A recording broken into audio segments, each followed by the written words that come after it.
आज Doubtnut app download करें। Doubtnut पर अपने सभी गणित, रसायन विज्ञान, भौतिक विज्ञान और जीव विज्ञान के डाउट्स का करो सफाया। बस प्रश्न की फोटो खींचो, एक ही प्रश्न को क्रॉप करो और तुरंत वीडियो सोल्यूशन पाओ। अभी डाउनलोड करें। नमस्कार बच्चों, हमारा आज का प्रश्न है निम्नलिखित में से कौन सी संख्या अपरिमेय है?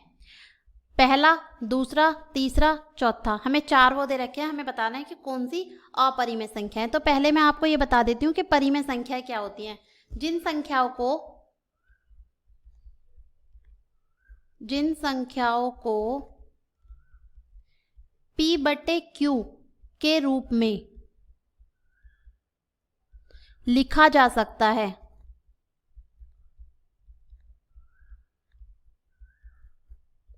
वे संख्याएं परिमेय संख्या कहलाती हैं। परिमेय संख्या कहलाती हैं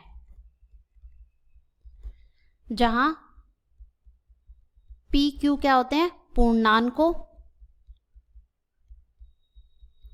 तथा Q बराबर नहीं हो शून्य के। तो आइए बच्चों, इसके अनुसार हम इस प्रश्न को हल करते हैं। हमें पहला दिया हुआ है वर्गमूल में 36/64।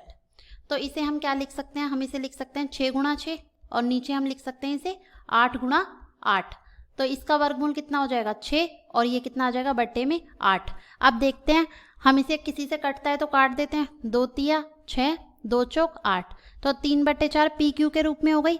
तो ये क्या हो गई? परिमेय संख्या हो गई।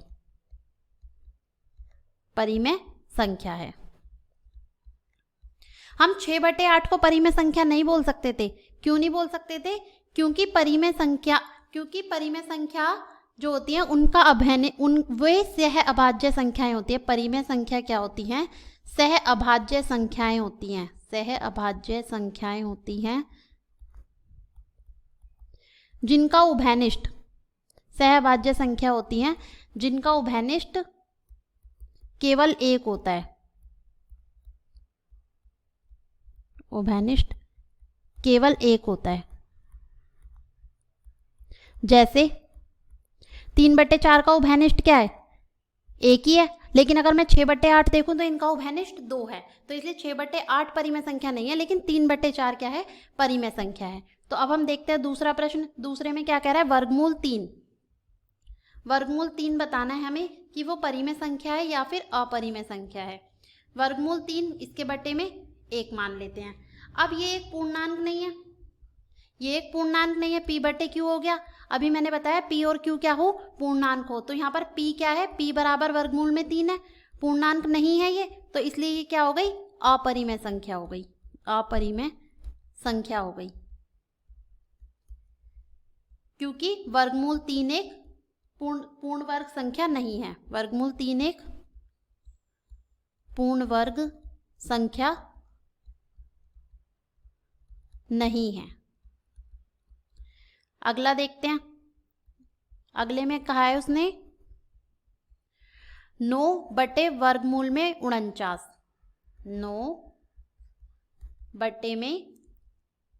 9/वर्गमूल में 49 कहा है उसने प्रश्न में। अब वर्गमूल 49 को हम क्या लिख सकते हैं? हम इसको लिख सकते हैं वर्गमूल में 7 × 7। तो जब इसका वर्गमूल करेंगे तो ये कितना आ जाएगा? 9/7। अब ये PQ के रूप में लिखा जा रहा है और इनका उभयनिष्ठ क्या है? 1 ही है। तो इसलिए ये क्या हो गई? परिमेय संख्या हो गई।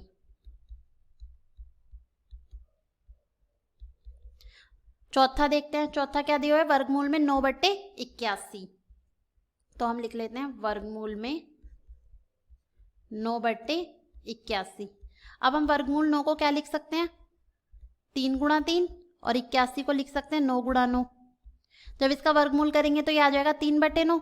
अब देखते हैं क्या ये किसी से कट रही है? हाँ, 3 से कट रही है ये। तो ये आ गया 3 × 3, 3 तिया 9।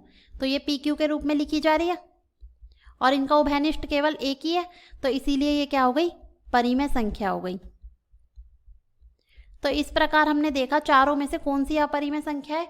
दूसरी वाली। वर्गमूल 3 एक अपरिमेय संख्या है। हमसे यही प्रश्न में पूछा था। धन्यवाद बच्चों। कक्षा 6 से 12वीं से लेकर नीट, IIT, JEE वो एडवांस के लेवल तक 1 करोड़ से ज्यादा छात्रों का भरोसा। आज ही डाउनलोड करें डाउटनेट ऐप या व्हाट्सएप करें अपने सारे डाउट्स 8400 400 400 पर।